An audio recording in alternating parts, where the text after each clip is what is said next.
Salut les amis, on se retrouve aujourd'hui pour une toute nouvelle vidéo.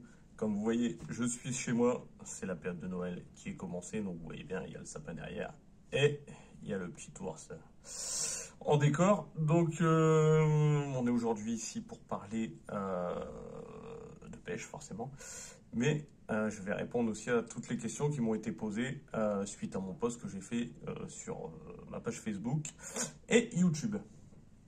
Donc on va parler pêche. On va parler de matériel et des questions personnelles sur la pêche. Allez, je vous dis à tout de suite les amis.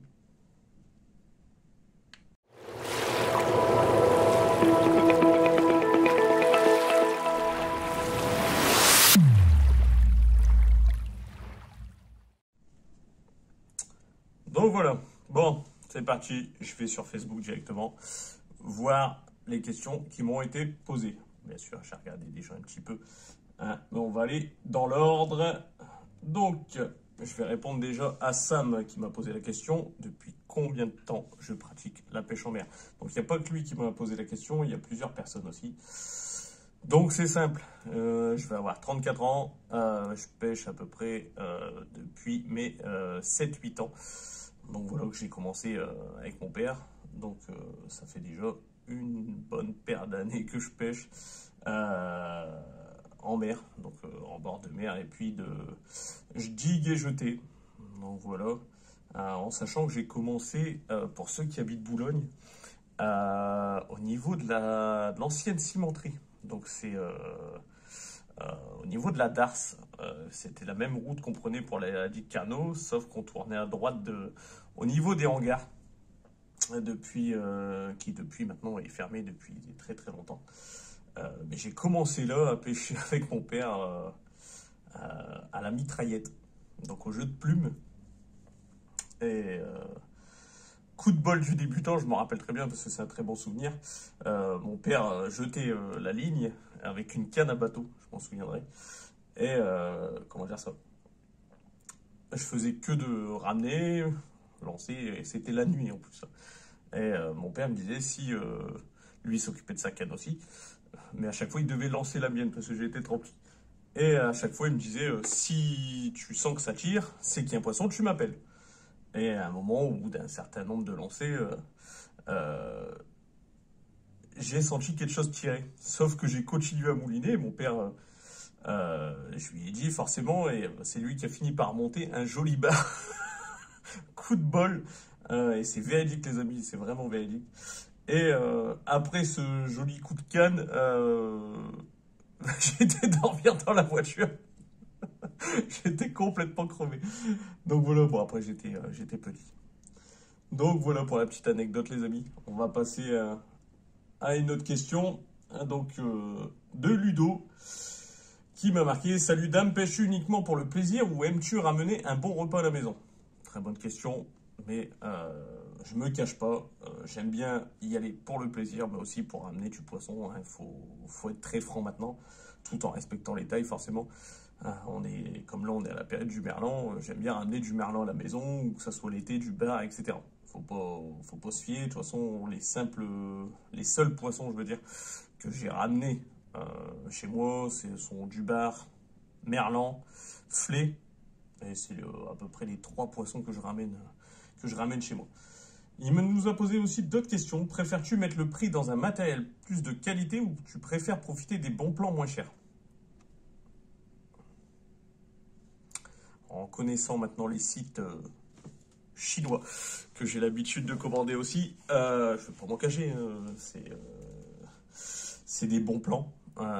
Donc oui, j'aime bien acheter par exemple mes perles, etc. Perles, hameçon, Starlight et plein d'autres matériels aussi. On va dire petit accessoire sur des sites étrangers. Donc vous avez deviné lequel, hein, je ne vais pas vous faire de dessin. Mais dans les cannes moulinées, même fil, je préfère mettre le prix. Alors, en sachant que maintenant, cette vidéo n'est pas sponsorisée ou rien, quoi que ce soit, mais j'aime bien les cannes de Decathlon, les Symbiose. Donc, oui, j'aime bien mettre le prix quand même, un bon rapport qualité-prix pour les cannes et les moulinets. Quelle est ta période de pêche préférée? Très bonne question aussi. Alors j'ai ma petite préférence quand même pour l'été. On va dire à partir de juin jusqu'à octobre. Pour traquer le bar aussi bien de la plage, faire des bons coups au soir. Mais j'aime bien aussi l'hiver pour taquiner le merlan, la limande. Donc on va dire que je préfère l'été quand même. L'été pour le bar mulet. Et en deuxième position, l'hiver pour le merlan. Pourquoi le surfcasting? En sachant qu'ici sur la Côte d'Opale, on a de très très belles plages. J'aime bien, pour ceux qui me connaissent, aller à la pêche, mais aussi regarder le paysage. C'est tout simple, hein, quand vous allez par exemple à Tardingan, 800, etc., même le Portel, Boulogne, vous avez des très beaux paysages à voir, surtout avec les couchers de soleil, tout ça. Donc oui, j'aime bien le surfcasting. La jig cardo, tout ce qui est jeté jig. Jig cardo, je pratique plus. Je pratiquais avant, mais maintenant je pratique plus. J'ai repris récemment au couloir de la jig. Mais sinon, je préfère aussi la jetée du phare rouge. Mais sinon, ouais, j'aime bien la plage aussi. Quand on fait des bons coups au soir, etc. Non, franchement, j'aime bien le surfcasting. Mer, j'ai jamais essayé. En bateau, j'ai jamais essayé. Donc oui, le surfcasting, c'est comme ça. C'est venu aussi grâce aux différents concours que j'ai fait dans mon club, donc les championnats de France aussi. Donc oui, j'aime bien le surfcasting. Quelle pêche as-tu déjà pratiqué? Bateau, jig, leurre, bouchon? Bon, bah, j'ai répondu déjà à la moitié de cette question-là. Bateau, jamais. Jig, oui. Leurre, j'ai déjà essayé aussi, avec de bons résultats. Après, en leurre, je préfère... j'ai jamais essayé le leurre souple ou leurre dur. Je préfère tout ce qui est anguillon ou ragoût. Et bouchon, j'ai jamais essayé non plus. Peut-être ça viendra cette année. Je sais pas. Ensuite, on va répondre à Vince. Salut dame, une question que je me pose actuellement. J'habite dans les terres et on commence les pêches hors saison cette année. On pêche du hareng dans le Boulonnais, point d'interrogation. Donc, alors ça m'est jamais arrivé. Je sais qu'il y en a eu quelques-uns de prix. Alors, je sais pas si cette année il y en a eu, mais ils ont défilé sur les plages, tout ça, oui, il y en a déjà eu. Mais à ma connaissance, ça doit être un poisson quand même dur à pêcher. Je sais qu'il se pêche avec des petits jeux de plumes, avec des petits hameçons. Mais j'ai jamais essayé et je pense pas qu'il y en a énormément en bord de côte. Après, je peux me tromper, je suis pas, comme je dis, je suis pas professionnel, je réponds aux questions que je peux. Mais je pense qu'on peut y arriver. Mais faut vraiment cibler que ce poisson-là dans ces cas-là. Faut pas pêcher autre chose. Mais je pense que ça risque d'être dur quand même. Une question de Daniel. À quel âge tu as commencé à pêcher? Ben voilà, on y a répondu tout à l'heure. Et d'où vient cette passion du surfcasting? Alors, comme j'ai répondu aussi à Ludo, pourquoi le surfcasting? Ben, j'ai commencé à pêcher en surfcasting avec mon club. J'ai déjà fait quelques pêches avant aussi. Mais avec mon club, j'ai pêché en surfcasting et je me suis perfectionné, on va dire, là-dedans. Maintenant, je suis plus un pêcheur de plage que de jig. Une question de son pseudo, c'est MCCM. Donc, j'aimerais connaître les différents vers que tu utilises et autres appâts. Alors ça, c'est une question, c'est la seule question comme ça qui m'a été posée. Plutôt pas mal, parce que niveau appât, c'est intéressant quand même à savoir. Surtout pour les poissons qu'on cible. Donc, ici, sur la Côte d'Opale, on utilise forcément le ver à Nicole ou le bocard, le ver d'eau. Mais j'utilise aussi la gravette blanche, aussi connue sous le nom de carpue blanche, et les demi-durs. Donc, l'autre nom des demi-durs, carpue rouge. Pourquoi? Parce que bon, le ver et le bocard, c'est un appât tout venant, donc j'ai pas mal, on peut attraper pas mal de prises là-dessus. Après, j'utilise souvent les carpes blanches et les carpes rouges en concours. On va dire que c'est un appât c'est un bon appât, c'est dur, bah, c'est dur à faire. Il faut trouver les coins. Mais carpe plus blanche, j'aime bien parce que tout ce qui est barflé, ils adorent aussi. Et carpe plus rouge, je l'utilise l'été aussi pour le mulet. Et en concours aussi pour les flets et barres. Parce que ça répond bien aussi. Des fois, quand je vois que le verre, ça répond pas trop au niveau appât, je préfère me diriger là-dessus. On va répondre à Kevin maintenant. Alors moi j'ai une question, il y a quoi dans ta valise? Bon, je vais pas épiloguer là-dessus. La valise reste une blague que j'ai appris grâce à Fabrice. Mais on a bien rigolé avec ça. On va répondre plutôt à sa question. Vu que je galère avec les perles, comment choisis-tu la couleur de perles et c'est à quel moment que tu décides de mettre des perles ou non? Donc j'aime bien avoir dans ma valise de montage des perles.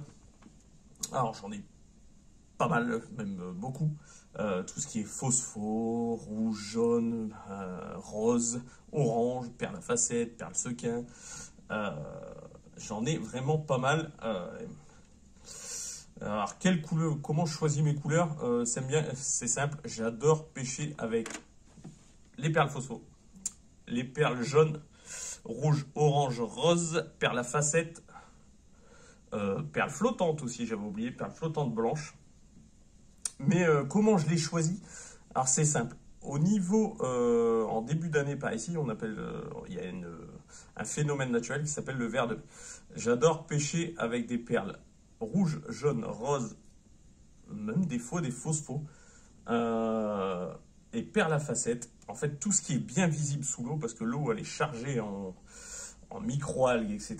Et j'aime bien ces montages-là avec des perles bien flashy.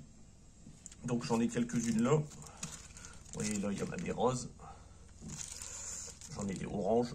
J'en ai des rouges aussi, qui sont là. J'en ai des phosphos. Là, j'ai des perles à facettes. Moi, il y en a des roses, des oranges. Mais j'aime bien les transparentes.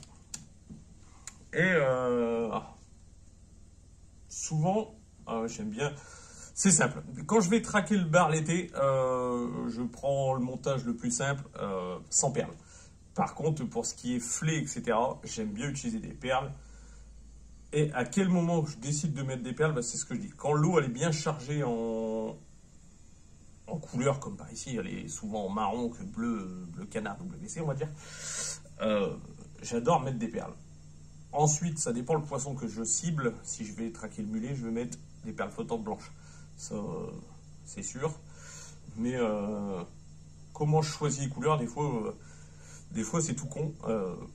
Je fais des montages où j'ai 3-4 guirlandes, 3-4 perles qui forment une belle guirlande de couleurs. Et souvent, j'ai des résultats avec. De toute façon, vous pouvez le voir des fois sur mes photos. Quand les poissons ont encore l'hameçon dans la gueule, on voit bien toutes mes perles. Donc, j'aime bien ça. Et deuxième question, quand tu arrives au bord de la mer, comment tu choisis la taille de tes empiles? Au hasard ou pas? Alors non, je ne choisis pas mes empiles au hasard. Quand je vois que c'est simple. Pour le bar, comme je l'ai dit, je choisis 2 empiles longues, sans perles, sans rien. Par contre, quand je traque le merlan, je mets souvent 3 empiles de 80. Quand je traque le mulet, 3 empiles de 80. Et admettons, si je vais à la pêche un jour que ça, y a de la houle, etc., c'est là que je ne vais pas mettre des empiles longues. Pourquoi? Parce que souvent ça s'en mêle. Je vais prendre l'exemple des concours. Quand la mer remue, mais remue très bien, je préfère partir sur des empiles courtes que des empiles longues. Tout simplement parce que j'ai fait l'expérience qu'avec des empiles longues, ça s'en mêlait. Et des empiles courtes, ça passait nickel. Par contre, quand je vois que la mer est un lac, je vais passer sur des empiles très longues. Voilà ma méthode. Après, je dis, je ne suis pas professionnel. Hein. Je réponds aux questions simplement comme moi je le fais. Comme moi je fais mes montages ou pas. Donc, j'ai rien à cacher. Et je réponds facilement comme ça. Ensuite, on va passer sur une question d'Anaïs. Salut dame, quel est le poisson que tu préfères pêcher?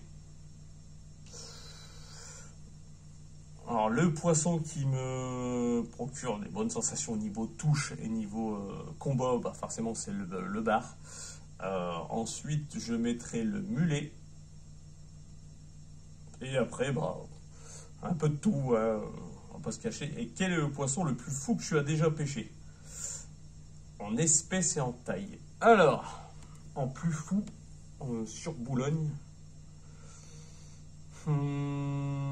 Sur Boulogne. En plus fou, je dirais qu'il y a eu les 2 kongs de cette année. J'en avais jamais fait avant. Et j'ai été très surpris niveau combat, malgré la taille. Faut pas, faut... Quand j'ai pris contact sur les 2 kongs que j'ai fait, donc un à Boulogne et un au Portel, niveau touche, ça a été un éclair. Et niveau combat et puissance, ouais, le Kong. Franchement, c'est un très très beau poisson. Je suis content d'en avoir pêché 2 cette année, alors que c'était les premiers. Même très surpris. Mais en plus, c'était pas... On va dire qu'il faisait entre à peu près 1 mètre, je dirais. Entre 80 cm et 1 mètre. Et niveau combat, ouais, ça envoie du pâté, comme on dit.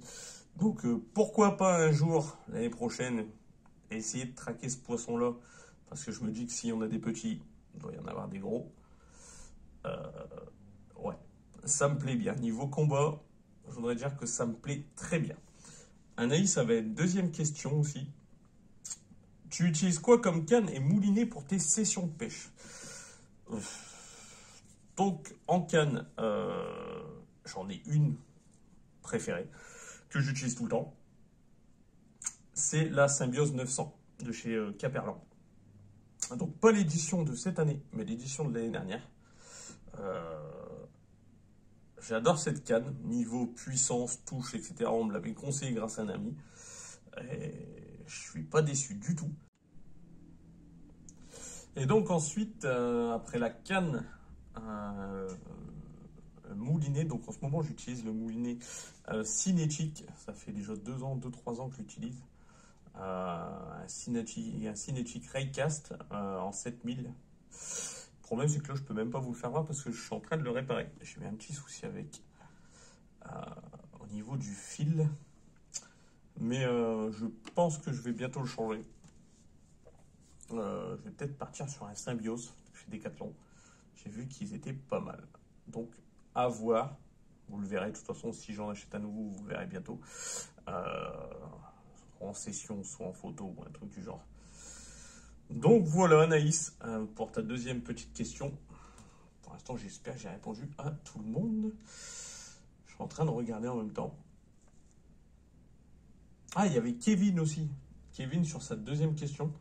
J'ai une autre question qui m'est venue pour le montage. Est-ce que tu mesures la taille des empiles, etc. Ou tu y vas au feeling? Faut savoir que pour mon montage de... mes montages, confection des montages, j'utilise un tasseau que j'ai marqué à peu près à... J'ai marqué à 30 cm, 50, 60. J'ai fait un petit trait, en fait, un petit repère. 60 jusqu'à 1 mètre, 1 mètre 20. Mais c'est vraiment petit, hein, c'est un petit tasseau. Et quand je fais mes empiles, alors, au départ, je prenais beaucoup le tasseau. Maintenant, j'y vais un peu au feeling parce que je sais à peu près à la mesure que j'utilise à chaque fois. Mais ouais, j'ai un petit tasseau comme point de repère. Parce que j'ai pas de table de montage. Mais ouais, j'ai un petit tasseau avec mes petits repères pour mes empiles. Donc voilà, c'est tout bête. C'est un tasseau que j'avais récupéré. C'est un petit moyen de récup et pas cher du tout. Donc voilà, Kevin. Je regarde encore si j'ai oublié personne. Kevin, c'est bon. Anaïs, c'est bon. Daniel, c'est bon. Vin, c'est bon. Je pense que c'est bon. Et sur YouTube, il me semblait bien que j'avais une dernière question. De Olivier. Bonjour. Déjà, un grand merci pour vos vidéos très enrichissantes pour un débutant comme moi. Bon, c'est très gentil de ta part. Je ne souhaite pas monter d'arraché conique pour mon bas de ligne. Quel diamètre de fil me conseillez-vous pour mon moulinet? Alors, sachant que moi j'aime bien avoir des arrachés. parce que je descends en petit.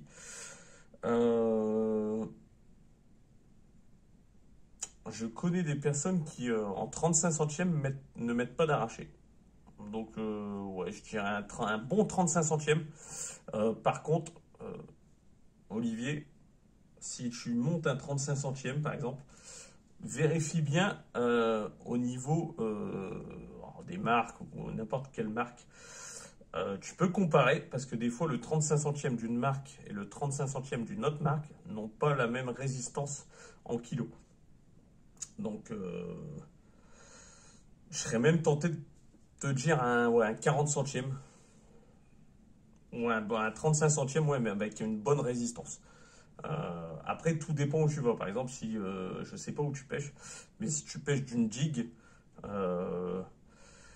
avec des cailloux en bas ou un truc, des rochers, je te conseillerais un bon 45 centièmes quand même, 40-45 centièmes.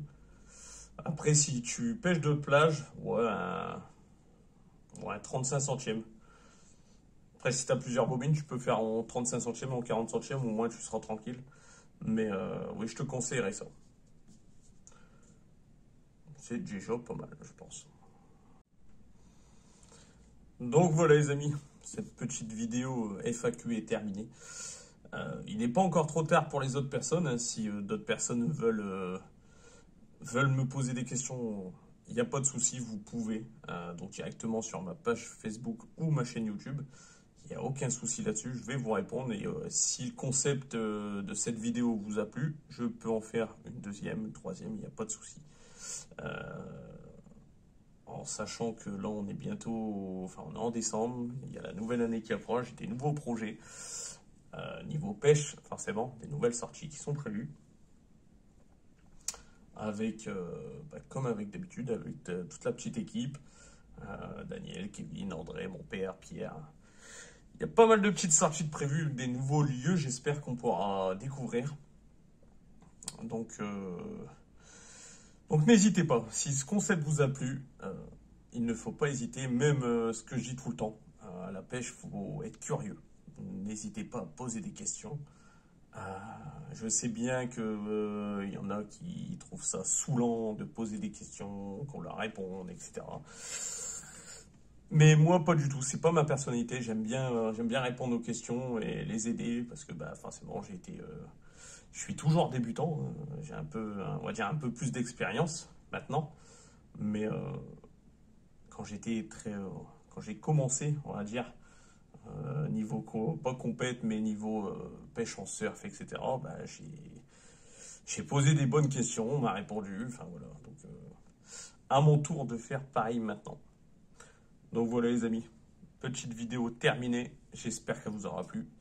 N'hésitez pas à aimer, partager et commenter. Et je vous dis à la prochaine. Allez, ciao.